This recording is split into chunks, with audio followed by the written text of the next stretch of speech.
চারজন অভিযুক্তকে আটক করতে সক্ষম হই। প্রাথমিকভাবে আমরা তাদেরকে যে আইনের আওতায় এনেছি, আমাদের তথ্য প্রযুক্তি রয়েছে। আসসালামু আলাইকুম, শুভ দুপুর। আমরা আজকে যে হত্যাকাণ্ডের যে আমরা আজকে মোহাম্মদপুর থানার যে হত্যাকাণ্ড নিয়ে আলোচনা করব, সেটি ঘটেছিল দিবাগত রাতে। গভীর রাতে এই হত্যাকাণ্ডটি ঘটে রায়ের বাজারের ইটখোলা এলাকায়, সাদেক খানের ইটখোলা নামক জায়গায় রিপনের ওয়ার্কশপের সামনে। এখানে ঘটনাটি ঘটার পর তাৎক্ষণিক পুলিশ সেখানে গিয়ে ভিকটিমকে উদ্ধার পূর্বক হাসপাতালে প্রেরণ করে। পরবর্তীতে এই ভিকটিম মারা যায়। তো এই ঘটনাটি ঘটার পরপরই আমাদের মোহাম্মদপুর থানা পুলিশ, আমাদের জোনাল এসসি, এডিসি সকলে মিলে এই ঘটনাটি ডিটেক্ট করার জন্য তারা চেষ্টা শুরু করে। তো প্রথমে তথ্য প্রযুক্তির সহায়তায় আমরা আসামিদের শনাক্তের চেষ্টা করি। তো আসামি শনাক্ত হওয়ার পরে আমরা মোহাম্মদপুর এবং মোহাম্মদপুরের আশেপাশের এলাকায় অভিযান শুরু করি। তো এই ঘটনাটি ঘটার 24 ঘন্টার পূর্বেই আমরা এই ঘটনার সঙ্গে সংশ্লিষ্ট চারজন অভিযুক্তকে আটক করতে সক্ষম হই এবং তাদের জিজ্ঞাসাবাদে পরবর্তীতে ঘটনার আলামত হিসেবে একটি মোটরসাইকেল এবং একটি সুইচ গিয়ার চাকু আমরা আলামত হিসেবে জব্দ করি। তো যে চারজনকে ধরা হয়েছে তাদেরকে ঢাকার কেরানীগঞ্জ থেকে ধরা হয়েছিল। চারজনের নাম হলো মুন্না, আক্তার, মিরাজ এবং নয়ন ওরফে খোকন। তো আসামিদের জিজ্ঞাসাবাদে আমরা যতটুকু প্রাথমিকভাবে জেনেছি যে এই আক্তার এবং এই আমাদের যে ভিকটিম আসাদুল ওরফে লম্বু আসাদ, তাদের মধ্যে একটি মারামারির ঘটনা ঘটে বেশ কিছুদিন পূর্বে, যেটির প্রেক্ষিতে আক্তার লম্বু আসাদকে আসামি করে একটি মামলা করে। পরবর্তীতে এই মামলায় আমাদের ভিকটিম পুলিশের কাছে অ্যারেস্ট হয়েছিল এবং জেলও খাটে। পরে কিছুদিন আগে জামিনে মুক্তি পেয়ে এই ভিকটিম বের হয়ে আসার পরে এই ঘটনার রেশ ধরে সেই সাথে এই আক্তারের সাথে আগের টাকা পয়সা সংক্রান্ত একটি বিরোধতা ছিল। এই দুটি কারণে আক্তার প্রতিশোধ স্বরূপ এই আমাদের যে ভিকটিম লম্বু আসাদ, তাকে তারই বন্ধুদের সহযোগিতায় এই ঘটনাস্থল, যেটি এর আগেও বলেছি, রায়ের বাজার সাদেক খানের ইটখোলা এলাকায় রিপনের ওয়ার্কশপের সামনে গভীর রাত্রে তার বন্ধুর মাধ্যমে ডেকে পাঠানোর পরে তার বন্ধুর সঙ্গে একসঙ্গে এখানে আসার পরে অতর্কিত হামলার শিকার হয় এবং বেশ কয়েকটি ছুরিকাঘাত তাকে করা হয় এবং ইট দিয়েও তাকে আঘাত করা হয়। তো এখানে এই চারজনের বাইরেও আমরা আরো কয়েকজনের নাম পেয়েছি, তদন্তের সাথে এখন আমরা বলছি না। তাদের ধরার জন্য আমরা অভিযান অব্যাহত রেখেছি। আশা করছি অচিরেই বাকি আসামিদের আইনের আওতায় আনতে সক্ষম হব। তো এই ঘটনায় এই ভিকটিমের বোন, চাচাতো বোন বাদী হয়ে একটি মামলা করেছে। এই আসামিদের কিছুক্ষণের মধ্যে আমরা বিজ্ঞ আদালতে সোপর্দ করব এবং রিমান্ডের প্রেয়ারও আমরা করেছি।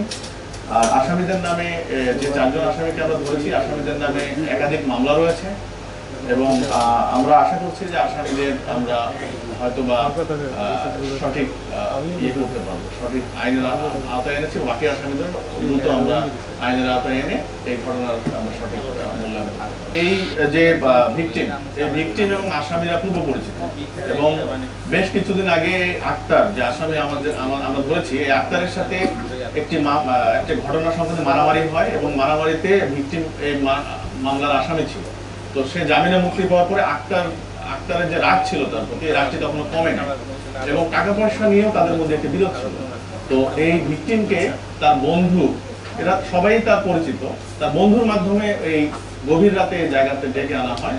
একটি জরুরি পরামর্শ অথবা আলাপ হয়েছে, এরকম একটি তথ্য দিয়ে তাকে নিয়ে আসা হয়। তারপর অতর্কিত তাকে হামলা করে। আপনারা অনেকেই হয়তো সিসি ক্যামেরার ফুটেজ দেখেছেন যে তাকে তার যে বন্ধুটি ডেকে নিয়ে আসছে, ঘাড়ে হাত দিয়ে কিন্তু তাকে নিয়ে যাচ্ছে। তারপর নিয়ে যাওয়ার কিছুক্ষণ পরেই কিন্তু আশপাশ থেকে কয়েকজন এসে তাকে অবরোধ হামলা করে এবং ইট দিয়ে আঘাত করে, ছুরিকাঘাত করে। এই বিষয়গুলো কিন্তু আমরা অনেকেই সোশ্যাল মিডিয়ার মাধ্যমে দেখেছি। তো মোটিভ হলো টাকা পয়সা এবং পূর্বের একটি মামলার জের। এটি আমরা এখন খুবই প্রাথমিক পর্যায়ে রয়েছি, আমরা সে অ্যাঙ্গেলেও কাজ করি। আমরা এখন পর্যন্ত ভিকটিমের নামে 6টি মামলা পেয়েছি, 4টি মাদক, একটি অন্যান্য ধারার মামলা আর একটি দ্রুত বিচার আইনের মামলা। আর ভিকটিম আমরা যতটুকু পেয়েছি, ভিকটিমের নির্দিষ্ট কোনো পেশা নেই, সে বিভিন্নভাবেই তার জীবনযাপন করতো, বিভিন্ন যখন যে কাজ পেয়েছে সেই কাজ করে সে জীবিকা নির্বাহ করছে। আমরা এখন পর্যন্ত যে আসামির মধ্যে গ্রেপ্তারকৃত আসামিদের মধ্যে মুন্নার বিরুদ্ধে মাদক ও ছিনতাইয়ের 7টি মামলা পেয়েছি, মিরাজের বিরুদ্ধে 1টি, নয়নের বিরুদ্ধে 2টি মাদক মামলা পেয়েছি। আক্তারের বিরুদ্ধে এখন পর্যন্ত আমরা মামলা পাইনি, তবে আমরা এখনো তার এসটিপিআর নিয়ে কাজ করছি এবং উনি ভিকটিমের সাথে তার যেটি বললাম যে পূর্বের মামলার যে টাকা পয়সার যে এই বিষয় নিয়ে আমরা এখন কাজ করতেছি। আমি বললাম ভিকটিমের বিরুদ্ধে 4টি মাদক মামলা, একটি অন্যান্য ধারায় মামলা, একটি দ্রুত বিচার। প্রাথমিকভাবে আমরা তাদেরকে যে আইনের আওতায় এনেছি, আমাদের তথ্য প্রযুক্তি রয়েছে, আমাদের অনেকগুলো সাক্ষীও আমরা হয়তো পেয়ে যাব। তো সবকিছু মিলিয়ে আমরা সে অপরাধ করেছে কি করে নাই এই বিষয়টি আমরা আশা করি এটি বিজ্ঞ আদালতে আমরা তুলব। আপনি জেনে থাকবেন যে আমাদের এই তেজগাঁ ডিভিশনের যে 6টি থানার মধ্যে মোহাম্মদপুর থানার প্রত্যেক দিনই আমরা বিশেষ অভিযান করি। থানাটি বড় হওয়ার কারণে হয়তো একযোগে আমরা সব জায়গায় পারি না, তবে এই রায়ের বাজার কেন্দ্রিক, বসিলা কেন্দ্রিক, ঢাকা উদ্যান, চাঁদ উদ্যান কেন্দ্রিক আমাদের কিন্তু এভারেজে প্রায় দিনে অভিযান হয় এবং বেশ ভালো সংখ্যক বিভিন্ন লেভেলের ছিনতাইকারী কিংবা তারা বিভিন্ন অপরাধের সাথে, ছোটখাটো অপরাধের সাথে জড়িত এরকম অনেক অপরাধীদের কিন্তু আমরা আইনের আওতায় আনি। তো এই অভিযানটা আমরা অব্যাহত রেখেছি, কিন্তু আপনি জেনে থাকবেন যে ঘটনাগুলো 2-1টি ঘটেছে, বাহির থেকে এসে কিছু সন্ত্রাসী এসে ঘটনাটি ঘটিয়ে আবার চলে গিয়েছে এবং তাদের অন্য জায়গায় শেল্টার রয়েছে জন্য আমরা কিন্তু ঢাকার বাহির থেকে তাদেরকে আইনের আওতায় এনেছি। তো আমরা চেষ্টা করে যাচ্ছি যেন বাহির থেকে এসে অপরাধ ঘটাতে না পারে। আমাদের চেকপোস্টগুলো আমরা আরো জোরদার করব এবং আমাদের যে চিরুনি অভিযান রয়েছে সেটি আমরা আরো জোরদার করব এবং মোহাম্মদপুর এলাকায় যেন অপরাধ আরো নিয়ন্ত্রণে আসে সেই বিষয়ে আমরা কাজ করব। দেখেন যে আসামি বলবো না, অভিযুক্ত যে 4 জনকে আমরা ধরেছি, এই 4 জনের মধ্যে তাদেরকে সিসি ক্যামেরা দেখা যাচ্ছে, তারপরেও কিন্তু তারা এসে বলতেছে তারা নির্দোষ। তো এখন তারা কার কথায় কাজ করে, কার ইয়েতে কাজ করে, এটা আমাদের কাছে যদি বলে তাহলে আমরা অ্যাকশনে যেতে পারবো। পরে সে যদি ডিক্লাইন করে তাহলে তো আমরা একজনকে ধরে নিয়ে আসে, পরে দেখা গেল যে সাক্ষী আমার সেই বলতেছে না আমি এর আন্ডারে কাজ করি, তখন তো পুলিশ বিতর্কিত হবে। ফলে আমরা জেনে বুঝে একবার উপযুক্ত তথ্য প্রমাণ পেলে তখন সে যেই হোক না কেন সে পর্যন্ত আমরা আশা করি আমাদের তদন্ত অব্যাহত রাখবো। তো ধন্যবাদ সবাইকে।